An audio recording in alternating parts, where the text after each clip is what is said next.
Olá, craniados primatas, tudo bom? Primeiramente, perdão pela essa touca. Segundamente, você sabe o que é uma arma biológica? Esse assunto está permeando muitos WhatsApps ultimamente, porque está sendo uma fake news que está sendo muito espalhada em relação ao coronavírus. Falando que o coronavírus é uma arma biológica da China para derrubar o mercado. Coisa que não faz sentido porque a China depende do mercado mundial, então por que derrubar ele, né?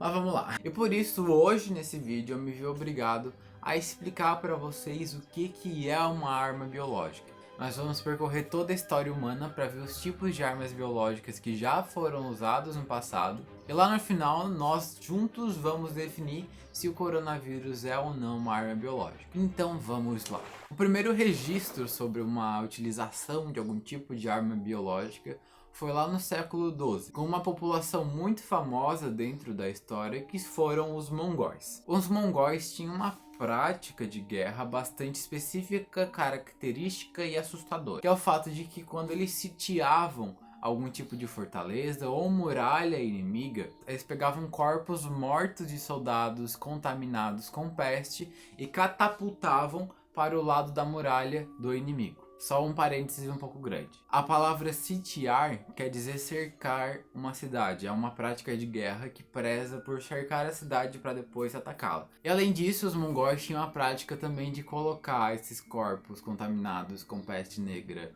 nos córregos de água onde as pessoas iriam beber, né? A fonte de água das pessoas para poder beber, tomar banho, essas coisas. Bem tranquilo. Foi por causa dessa prática que a peste negra aconteceu lá na Europa e se estabeleceu como uma epidemia bastante séria que dizimou praticamente metade da população. Foi quase como se fosse um Thanos biológico. Além disso, lá na mesma época e um pouquinho mais para frente também, era utilizado bastante toxinas produzidas por bactérias para poder fazer armas biológicas. A gente pode considerar isso como uma forma bastante primitiva da biotecnologia, que é um dos ramos da biologia que eu amo muito. Agora, vindo um pouquinho mais pra frente na linha do tempo, vamos falar das guerras biológicas acontecidas lá na Segunda Guerra Mundial. Na Segunda Guerra Mundial não existe quase nada de registro sobre armas biológicas. A única coisa que se tem é sobre algum tipo de arma biológica utilizada pelo Japão contra a China entre os anos 30 e os anos 40. Uma guerra que era chamada de Guerra Sino-Japonesa. Dentro dos documentos que os historiadores estavam procurando e analisando e tudo mais, definiu-se que os japoneses tinham um órgão governamental militar dedicado à produção de armas biológicas, que era chamada de Unidade 731. E além disso, tem bastante registros de japoneses utilizando armas biológicas em prisioneiros de guerra. E na Segunda Guerra é o único registro. Obviamente que na Primeira Guerra também algumas armas químicas já foram utilizadas, como o gás mostarda. Mas se referindo a armas biológicas, não se há registro além disso. E foi só lá na Guerra Fria que a gente teve um contrato para acabar com a utilização dessas armas biológicas como um todo. A partir de uma convenção que aconteceu lá em 1972, que é a Convenção Mundial sobre Armas Biológicas, bem autoexplicativo, que tinha como objetivo principal evitar qualquer tipo de sucesso de uma arma biológica dentro de um âmbito mundial, justamente porque a utilização de uma arma biológica tem a possibilidade de sucesso bastante grande e a possibilidade de controle bastante pequena, por isso podendo ocasionar problemáticas muito grandes para várias nações diferentes como um todo.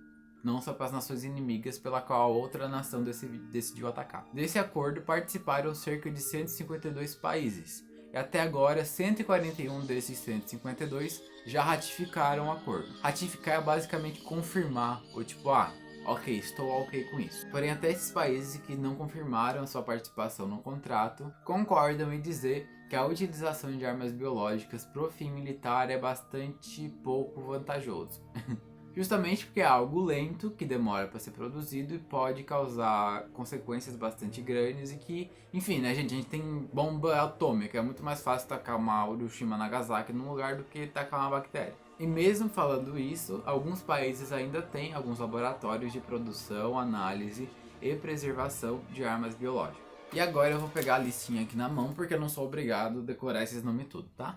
Os países que tem é o Afeganistão, o Iraque, a Coreia do Norte, o Irã, a Síria, a Índia, os Estados Unidos, a China, a Rússia e o Paquistão. Esses países eles não são dedicados especificadamente à produção dessas armas biológicas. E esses países possuem esses tipos de laboratórios justamente para uma prevenção, para análises e produção de vacinas e alguma coisa que possa ajudar caso forem atacados por uma arma biológica. Agora, depois de ver um pouquinho da história das armas biológicas dentro da humanidade, a gente pode definir se o coronavírus é ou não é uma arma biológica. Então hoje faremos um checklist. Esse checklist eu encontrei em um site de saúde bastante conceituado que está aqui embaixo na descrição, para poder definir se o coronavírus é ou não é uma arma biológica.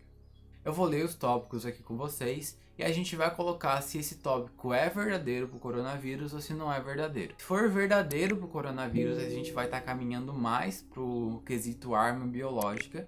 Se a gente colocar falso para esse tópico, a gente vai estar caminhando para o lado de não é uma arma biológica, tá bom? São alguns tópicos e a gente vai discutir juntinhos, tá?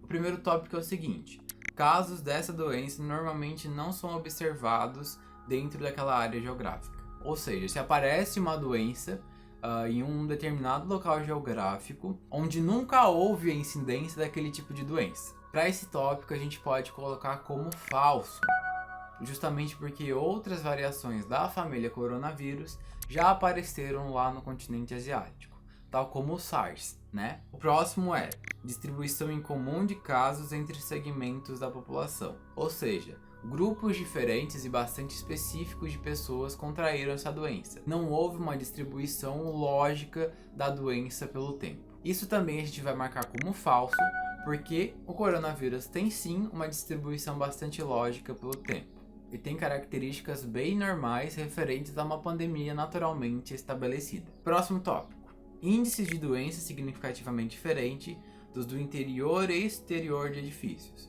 Ou seja, fora dos edifícios ou dentro de alguns edifícios, a gente vê uma diferença muito grande de pessoas contaminadas. E isso não acontece de maneira alguma e não encontrei em lugar nenhum registro de algo falando disso sobre o coronavírus. Então, mais um tópico que a gente aponta para falso e estamos indo para o caminho de não é uma arma biológica. Próximo é surtos separados em áreas geograficamente diversificadas. Mais um tópico que a gente elenca como falso, porque o surto começou lá na China. Iria ser uma arma biológica se tivesse vários surtos acontecendo ao mesmo tempo em vários locais geograficamente diferentes. Por exemplo, se o coronavírus tivesse começado na China, na Europa e na América do Sul ao mesmo tempo. Daí sim a gente teria suspeita, mas como isso não aconteceu, não podemos falar disso. O próximo tópico é o seguinte: surtos múltiplos, simultâneos ou em série de doenças diferentes na mesma população. Para esse caso a gente não tem como colocar verdadeiro, principalmente porque a gente está falando de um só vírus, de um só componente biológico. Esse tópico fala justamente de uma diversidade de doenças acontecendo numa população específica. Como estamos falando de um organismo só, também colocamos essa como falsa. Estamos caminhando já quase para mais da metade desses tópicos para não ser uma arma biológica. O próximo tópico é o seguinte: vias de exposição em comum, como a inalação. Ou seja, a exposição primária desse tipo de doença acontece a partir de coisas incomuns que podem ter sido artificiais. No caso, a gente sabe que a exposição primária pelo Covid-19 veio a partir da ingestão de carne de animais silvestres, sobretudo da carne de morcego. Por isso a gente coloca essa como falso também, porque a gente já definiu de onde veio e sabe que foi por causa da predação humana de animais silvestres. O próximo é uma doença que normalmente afeta animais em humanos. Esse tópico é bastante controverso. Por quê? Primeiramente, sim, o Covid-19 ele era aplicado para animais e depois veio para os seres humanos. Porém, a via de contaminação primária desse vírus não aconteceu propositalmente artificial. Ou seja, não foi uma organização que foi lá e colocou pra gente esse vírus de alguma maneira, de uma forma esquisita, para que a gente possa ser contaminado. A gente foi contaminado por causa de práticas alimentares e culturais. Por isso aquele tópico de vias de exposição incomuns acaba anulando esse de uma doença que afetava animais afetar humanos. Porque basicamente a gente pegou a doença que estava no animal e botou na gente ingerindo a carne desse animal silvestre. Então a gente coloca mais um tópico como falso. O próximo tópico fala sobre uma gravidade incomum da doença. Essa doença ela não tem uma gravidade comum, muito pelo contrário, ela é bastante parecida e até um pouquinho menor do que outras doenças, né? E como essa doença é uma variação da família coronavírus, ela possui alguns sintomas que são endêmicos desse tipo de síndrome respiratória que a família causa, e possui só algumas variações na letalidade, que é muito menor, mas uma variação um pouco maior na transmissão e na manifestação dos sintomas. Então, para esse tópico, a gente também coloca como falso. O próximo é cepas incomuns de agentes infecciosos. O que são essas cepas?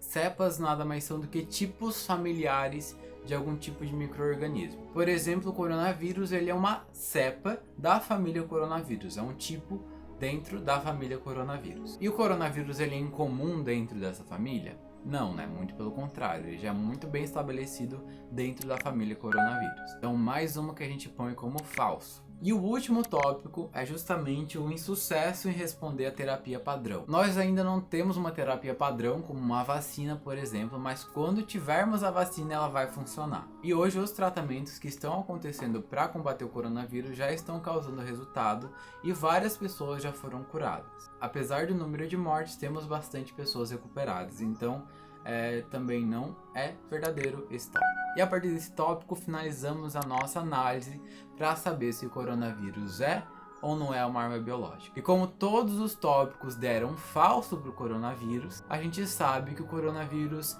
não é uma arma biológica. Ele está longe de ser considerado uma arma biológica e tem basicamente todos os quesitos contrários que uma arma biológica deveria ter. Por isso, gente, parem com essas fake news horríveis, essas desinformações que só servem para atrasar a mente das pessoas e o processo científico, além de atrapalhar muito quem está lutando para combater esse negócio. Então é assim que eu finalizo meu vídeo. Deem like, se inscrevam, comentem críticas, me xinguem, fiquem à vontade e tudo mais, tá bom? Um beijo e até mais.